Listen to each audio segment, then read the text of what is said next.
Having only one income in 2023 is a recipe for disaster.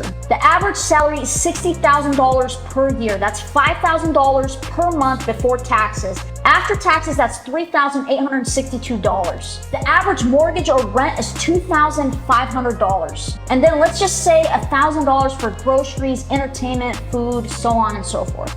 That leaves you with $362 left over at the end of the month. What about money for vacation, for emergencies, for retirement, for paying off debts? You're telling me people are working 8 hours a day, busting their ass commuting just to have around $362 left over in their bank account? Let this be a wake-up call. You guys need multiple streams of income to thrive in 2023 and beyond. And the best way to do that is by selling physical products online. Why? Because it's $1 trillion industry, and by 2026, e-commerce sales are going to equate to $8.14 trillion. So if you just had a little piece of that pie, learn the systems, learn the strategies, you'll be set for life. So stop relying on one income and start diversifying. If you need my help making an extra $5,000, $10,000 profit per month, go ahead and comment income below and I'll reach out.